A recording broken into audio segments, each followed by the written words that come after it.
Kamu tahu apa itu limbah? Ini adalah suatu proses penyerapan molekul-molekul.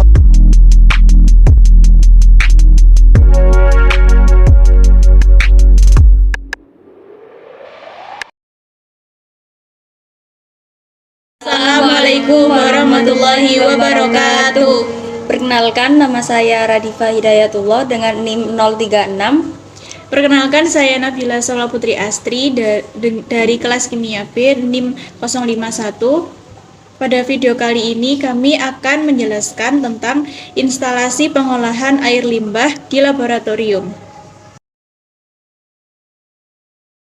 Kamu tahu apa itu limbah? Menurutku, limbah adalah zat yang dihasilkan dari suatu proses produksi, baik industri maupun domestik. Limbah dapat berupa sampah, air kakus, dan air buangan dari berbagai aktivitas domestik lainnya. Memangnya ada apa di Saat ini pengolahan limbah yang cukup baik baru dilakukan oleh industri-industri besar yang telah mempunyai instalasi pengolahan limbah sendiri. Limbah kegiatan rumah tangga, limbah pertanian, dan kegiatan laboratorium masih belum mendapatkan perhatian yang khusus. Limbah-limbah tersebut umumnya dibuang ke lingkungan tanpa pengolahan lebih lanjut. Hal ini dapat menyebabkan pencemaran pada lingkungan yang dampaknya dirasakan juga oleh makhluk hidup di sekitar kita. Iya benar, limbah laboratorium mengandung banyak bahan organik dan anorganik.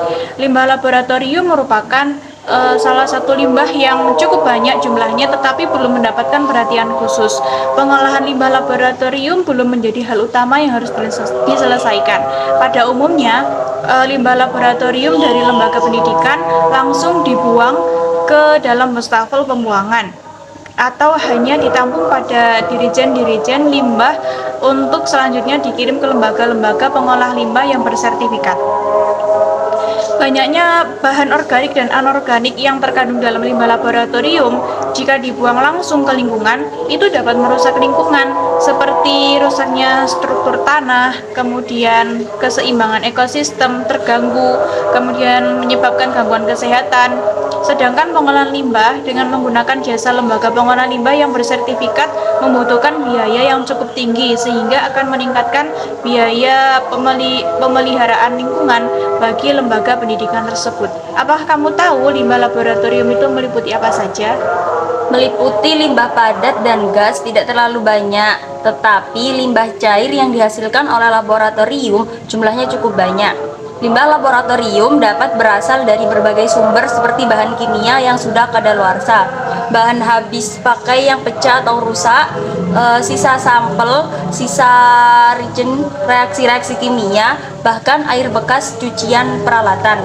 Banyaknya bahan-bahan organik dan anorganik yang terkandung dalam limbah laboratorium.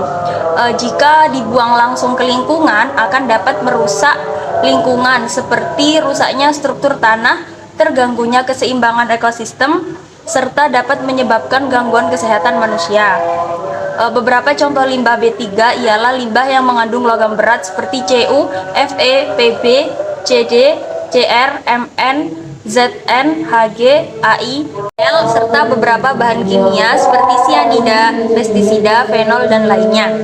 Lalu bagaimana metode penanganan limbah cair yang ada di laboratorium tersebut? Metodenya yaitu menggunakan metode adsorpsi. Apa itu adsorpsi? Adsorpsi adalah suatu proses penyerapan molekul-molekul satu zat pada permukaan zat lain karena adanya ketidakseimbangan gaya pada permukaan zat tersebut. Adanya interaksi ion logam dengan gugus fungsional menjadi dasar terjadinya proses adsorpsi. Pada proses adsorpsi terjadi pemisahan komponen dari satu fase fluida yang berpindah ke permukaan zat padat yang mempunyai sifat menyerap. Zat yang bersifat menyerap ini disebut adsorben, sedangkan zat yang terserap disebut adsorban. Peristiwa adsorpsi dapat terjadi pada zat padat, zat cair, kemudian zat padat dengan gas, zat cair dengan zat cair, atau gas dengan zat cair. Di antara beberapa teknik pengolahan limbah yang mengandung logam berat, teknik adsorpsi merupakan teknik pengolahan yang paling potensial untuk menghilangkan kandungan logam berat yang terdapat pada limbah industri. Apakah kamu tahu bagaimana cara kerjanya? Yaitu dengan menyiapkan air limbah laboratorium yang telah dilakukan pengujian awal sebanyak 100 ml dan memasukkannya ke dalam gelas kimia. Jika pH air limbah asam, menambahkan larutan NaOH 10% sampai pH mencapai pH optimum. Lalu menambahkan adsorben yang paling efektif dengan kondisi optimum atau jenis adsorben dan dosisnya.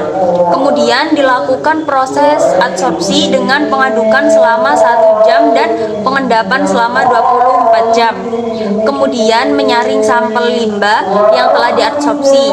Kemudian diukur kadar logam total Bb, Cu, dan Cd pada fitrat hingga didapat hasil pengukuran setelah proses absorpsi.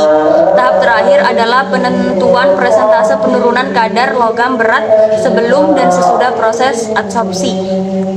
Iya, kamu benar. Dan untuk mengetahui morfologi permukaan adsorben dan elemen kimia yang terkandung di dalamnya dilakukan karakterisasi dengan menggunakan scanning elektron microscope energy dispersive X-ray atau SEM-EDX, dan sedangkan untuk menganalisa kandungan logam berat digunakan atomic absorption spectrophotometer atau AAS.